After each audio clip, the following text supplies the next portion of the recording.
খুশি তাকে দেব। ভাই, আর সেই ভোটের মধ্য দিয়ে বাংলাদেশের মানুষ যদি মনে করে 17 বছরের মজলুম জননেতা সেই মানুষটা তার জীবনের সর্বস্ব বিলিয়ে দিয়ে মাতৃত্বের স্নেহ থেকে বঞ্চিত হয়ে ভাইকে এতিম করে 17 বছর লন্ডন থেকে একটা গণঅভ্যুত্থানের নেতৃত্ব দিয়েছেন, তাকে যদি বাংলাদেশের মানুষ প্রধানমন্ত্রী বানায় তাতে কি দুঃখ আছে?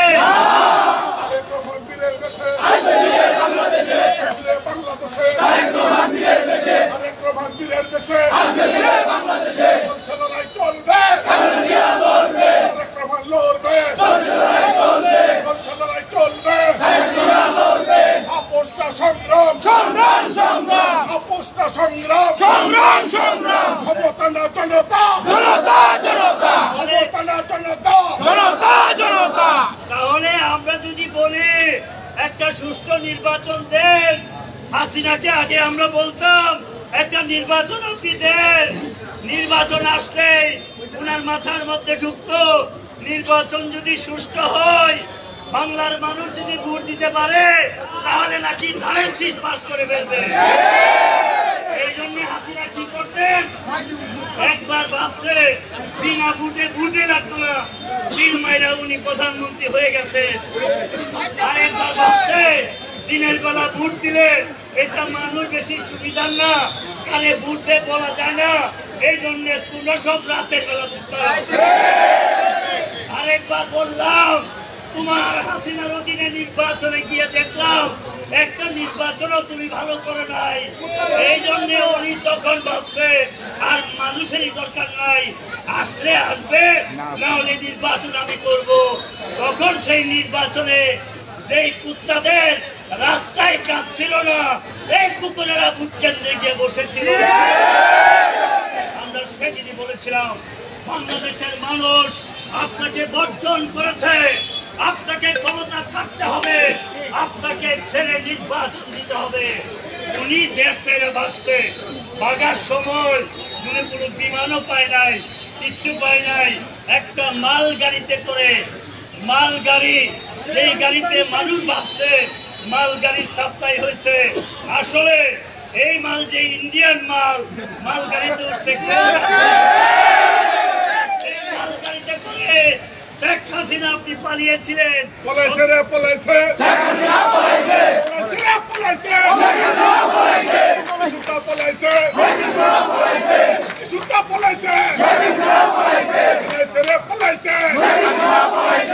পালানোর সময় উবাইদুল কাওয়া কি জানি কাওয়া গানে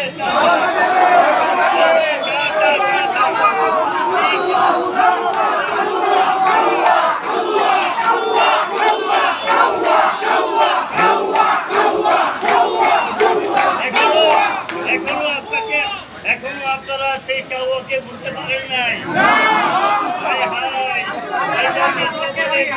আছে বলছিল হাসিনা তো পালায় না, শেখের বেদি পালায় না, উবাইদুল কাদেরও পালায় না, তারা পালাইছে শুধু একটা কারণে, এদেশের ভোটের অধিকার থেকে মানুষকে বঞ্চিত করেছিল। এখন আমি বলতে চাই যারা এখন এই যুবকের ভোট, মানুষের ভোট নিয়ে সিঁড়ি খেতেছেন, তাদেরকে উদ্দেশ্য করে বলে যেতে চাই ফেব্রুয়ারিতে ভোট হবে, এই ভোটের মধ্য দিয়ে কেউ যদি বাধা প্রদান করেন, এইগুলি তো মালগাড়িতে পালাইছে, আপনারা নদীতে ভাসতেও থাকতে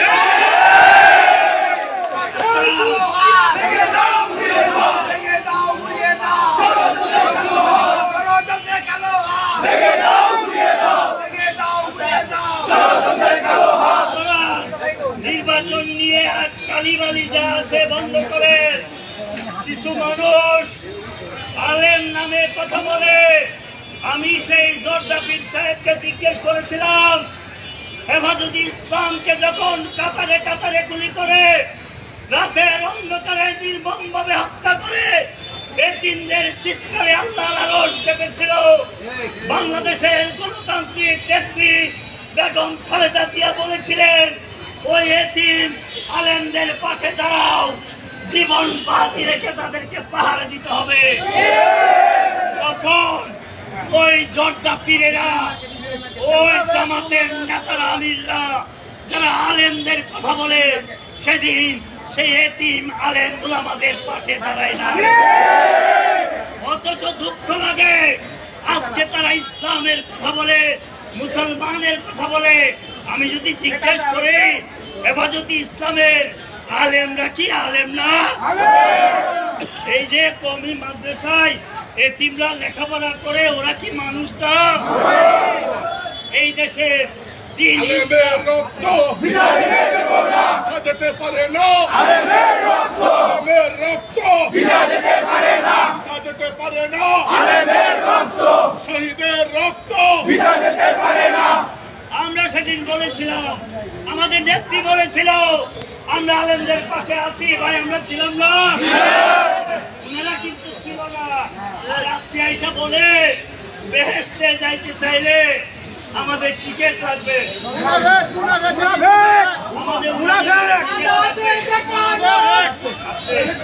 আমি বলি বাংলাদেশের মুসলমানরা প্রকৃত আলেম বসবাস করে এই জামিয়া মিলিয়া মাদ্রাসার মতো কওমি মাদ্রাসাতে। ঠিক আছে ভাই?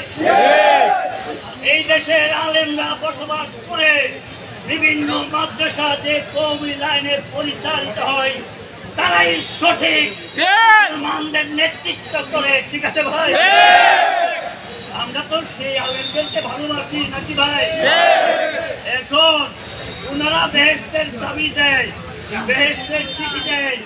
আপনি যদি 5 ওয়াক্ত নামাজ না পড়েন, হজ না করেন, যাকাত না দেন, যদি আল্লাহর আইন না মানেন, আপনি কি চাইলেই কেউ চাবি দিতে পারবে বেহেশতে? আমি বলি বেহেশতের টিকিট বিক্রি করে বেহেশতের নামে বাংলাদেশের মুসলমানদেরকে, বাংলাদেশের কওমি মাদ্রাসার আলেমদেরকে আর যাই হোক প্রতারিত করা যাবে না। ঐক্যবদ্ধ আছে বাংলাদেশের প্রশ্নে, শহীদ জিয়ার প্রশ্নে, ধানের শীষের প্রশ্নে। ঠিক আছে ভাই? সুতরাং আমি আমার বক্তব্য দীর্ঘায়িত করবো না। আমি শুধু আপনাদেরকে অনুরোধ করবো, এদেশের সংবিধানে, বাংলাদেশের সংবিধানে প্রথম বিসমিল্লাহির রহমানির রহিম কে লিখেছিলেন? বলেন তো কে? আরো জুড়ে বলতে হবে কে? আমরা বাংলাদেশের মুসলমানদের অস্তিত্বকে ধারণ করি। আমরা বিশ্বাস করি বাংলাদেশের 90% মুসলমানের এই বাংলাদেশে সমস্ত ধর্ম থাকবে, মুসলমানরা তার নেতৃত্ব দেবে। এটাই তো স্বাভাবিক। আজকে আমরা সেটার নেতৃত্ব দিচ্ছি। আমাদের প্রিয় নেতা জিয়াউর রহমান সেই কাজটা করেছেন। সংবিধানে বিসমিল্লাহ লিখেছেন, সংবিধানে বলেছেন আল্লাহর প্রতি সর্বোচ্চ সম্মান রাখতে হবে। বলেছেন না ভাই? মক্কা শরীফে গিয়ে গাছ লাগিয়েছেন, যাহা এখন জিয়া ট্রি নামে পরিচালিত। ঠিক আছে ভাই? সুতরাং আমার শেষ কথা যেটা, নির্বাচন পিছানোর জন্য, নির্বাচন বাঞ্চালের জন্য শেখ হাসিনা ভারতে বসে ২৫০০ কোটি টাকা পাঠাচ্ছে। এই টাকা কার কার পকেটে আছে?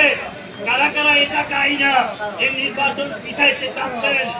আমরা শহীদ জিয়াউর রহমানের সন্তানরা বাংলাদেশের ১৬ কোটি মানুষকে সাথে নিয়ে ব্যক্তহীন ভাষায় ঘোষণা করতে চাই, শেখ হাসিনা তোমার ষড়যন্ত্র, নির্বাচন প্রতিহত করার ষড়যন্ত্র আমরা ওয়াসিম, সাঈদ, মুগ্ধের রক্তের উপর পাড়া দিয়ে আমরা তা প্রতিহত করব এবং ফেব্রুয়ারিতেই বাংলাদেশের নির্বাচন হবে। ঠিক আছে ভাই? আর যারা পিয়ারের কথা নতুন করে আসছেন, আপনাদেরকে বলি ভাই, 17 বছর একদিন কি পিয়ারের কথা বলছিলেন? আজকে পিয়ার যদি শেষ হয়, কালকে বলবেন আমি তো আমার পিয়ার পরিশোধ না হইলে আমি নির্বাচনে যাব না। পিয়ারটা কি ব্যাখ্যাটা করে দিচ্ছি। এরপরের দিন বলবেন যে না আমার 2 দাবি মানলেও এখন আমাকে ডাইরেক্ট সিট দেন, 50টা দেন, নাহলে 100টা দেন, তাহলে আমি ক্ষমতায় যাব। বাংলাদেশের মানুষ ভোট দিলে সিট দেওয়ার ক্ষমতা তো আমাদের নাই ভাই। সুতরাং বন্ধবর্তী যতই করেন ভালো হয়ে যান, ভালো হইতে কিন্তু পয়সা লাগে না। সুতরাং হাসিনার কথা মতে টাকা খেয়ে টিআরের কথা বলে নির্বাচন পিছানো যাবে না। ডক্টর ইউনূস গতকালকেও বলেছেন যে ফেব্রুয়ারিতে নির্বাচন হবে, ঠিক আছে ভাই? সেনাপ্রধান বলেছেন আগামী ফেব্রুয়ারিতে নির্বাচন হবে। আজকেও সমস্ত রাজনৈতিক দল সবাই বলেছে নির্বাচন হবে ফেব্রুয়ারিতে। এটা নিয়ে শেখ হাসিনাকে সাবধান করতে চাই, আপনি এটা নিয়ে আর যাই হোক ষড়যন্ত্র করে বাংলাদেশে কিছু মুনাফেককে আপনি টাকা দিয়ে কিনা কালপিবাল্টির কথা বলবেন, সেই মুনাফেকদের উদ্দেশ্যে আমি বলতে চাই মুনাফেকি ছায়া দেন। 71 সনে মুনাফেকদেরকে ক্ষমা করে ভুল করা হয়েছে, নভেম্বরে ভুল হয়েছে, 1990 মুনাফেকদেরকে ভুল করেছি। আর যাই হোক 24-এর পরে আর কোন মুনাফেককে ক্ষমা করা হবে না। সুতরাং মুনাফেকি বাদ দিয়ে আসুন নির্বাচনে। বাংলাদেশের মানুষ যদি মনে করে একটা কলা গাছকে ভোট দেবে, আমরা কি সেটার পক্ষে আসি না? ব্যক্তিবৃন্দ, আমার সংগ্রামী সাধারণ সম্পাদক বলেছে আমরা যে দলটা করি এই দলটা অনেক কষ্ট করে আমরা এই পর্যন্ত এনেছি, কত লাঠির বাড়ি খেয়েছি। আপনাদের এই নেতা এই জায়গাতে পুলিশ তাকে কিভাবে নির্মম ভাবে চিবিয়েছে, এইখানে কিভাবে মেরেছে, এইখানে জালাল মাহমুদ জাউরিকে কিভাবে মেরেছে, রুবেলকে কিভাবে মেরেছে, রক্তাক্ত করেছে আমাদের নেতাদেরকে। তাহলে কি আমরা বলতে পারি না সম্মানিত নেতা আজকে ভবিষ্যতে যাদেরকে নমিনেশন দিবেন তারা যেন ওই রাজপথে পুলিশের পিটুনি খেয়ে জিয়াউর রহমানের আদর্শকে ধারণ করে যারা দলকে বাঁচিয়ে রেখেছিল তারাই তো নমিনেশন পাবে।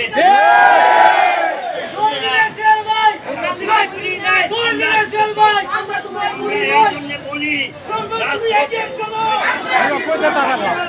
আমরা এই জন্য বলি রাস্তার মধ্যে আমরা যারা ছিলাম আমাদের মধ্য থেকে আপনারা সেই কাজটা করবেন। সবাইকে ধন্যবাদ জানিয়ে এই কখন ওদের মধ্যে আমরা ভাবছিলাম সদর উপজেলা বিএনপির নেতৃবৃন্দ বুঝে ঝিমায় গেছে, ভাবছিলাম বয়সে নাকি বুড়া হয়ে গেছে।